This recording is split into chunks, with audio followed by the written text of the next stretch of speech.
Merci Madame Veil. Pour le groupe radical républicain démocrate et progressiste, la parole est à Monsieur Jean-Noël Carpentier. Merci Monsieur le Président, Monsieur le Ministre, Monsieur le rapporteur, chers collègues. La proposition de loi dont nous discutons aujourd'hui vise à instaurer un principe de substitution dans le cadre réglementaire national pour les produits chimiques potentiellement néfastes pour la santé et l'environnement.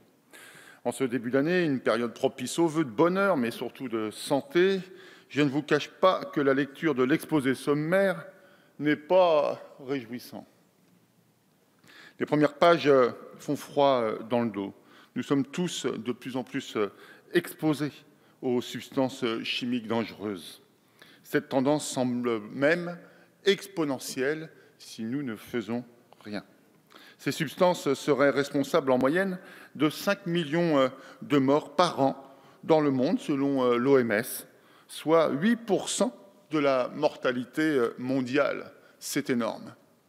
La proposition de loi s'appuie sur des conclusions scientifiques reconnues.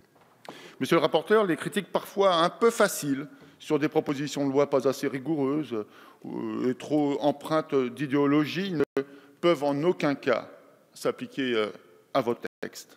Votre proposition de loi est solide, équilibrée et utile pour la santé publique.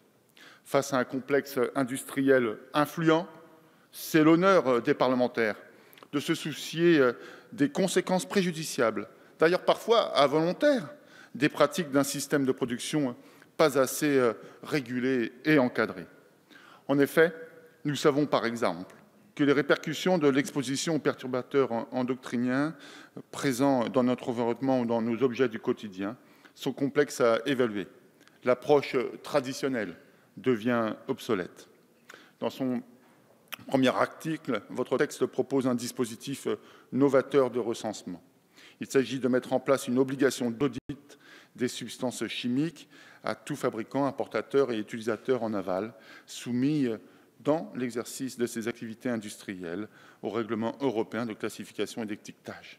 Cet audit donnerait les moyens aux entreprises et aux professionnels, de manière générale, de connaître les possibilités de substitution ou d'usages différents. Ensuite, l'article 2 prévoit l'accompagnement des entreprises par l'État avec des formes d'incitation financière et un label pour favoriser la substitution. Effectivement, il faut que l'État intervienne et on l'a dit, l'État retrouvera ses petits en quelque sorte avec les économies engendrées sur notre système de santé. Enfin, l'article 3 propose une meilleure information des consommateurs avec les substances chimiques préoccupantes basées sur les recommandations de l'Agence nationale de sécurité sanitaire. Cette loi s'inscrit dans une histoire parlementaire déjà à ce sujet. Certains de nos collègues ont déjà déposé des propositions de loi similaires, parfois même un peu plus fermes. Je pense par exemple à celle de notre collègue Gérard Bapt, qui voulait, en des temps pas très anciens, l'interdiction totale de certaines molécules comme le biphénol A. Certaines de ces propositions ont d'ailleurs été votées dans cet hémicycle et même si elles n'ont pas finalement été promulguées, elles ont au moins permis d'alerter l'opinion et font avancer le débat réglementaire, y compris au niveau européen. Monsieur le rapporteur, c'est tout le malheur que nous pouvons souhaiter à votre travail, quel que soit le destin de ce texte, mais ne doutons pas que le gouvernement nous proposera des améliorations pour qu'il puisse aboutir à un vote. Quel que soit donc le destin de ce texte, il lui aura au moins permis de faire avancer les idées qui se fécondent pour améliorer la réglementation. D'autant que votre proposition de loi est animée d'un esprit pragmatique qui ne procède pas d'une volonté de prohibition implacable.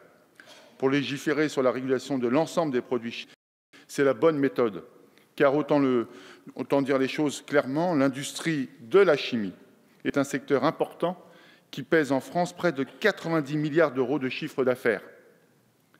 En réglementant davantage ce secteur, il s'agit de préserver l'avenir de l'industrie chimique française tout en protégeant la santé de nos concitoyens.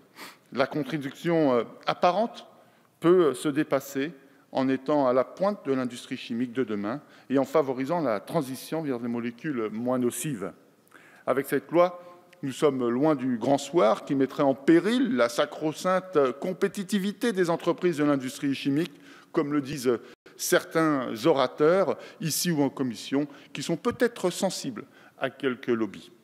Voilà, monsieur le rapporteur, mes chers collègues, les quelques remarques que je voulais formuler. En dépit de quelques faiblesses, cette proposition de loi est cohérente, solide. Dans ces conditions, monsieur le rapporteur, vous pourrez compter sur le soutien du groupe RRDP. Je vous remercie. Merci, monsieur Carpentier.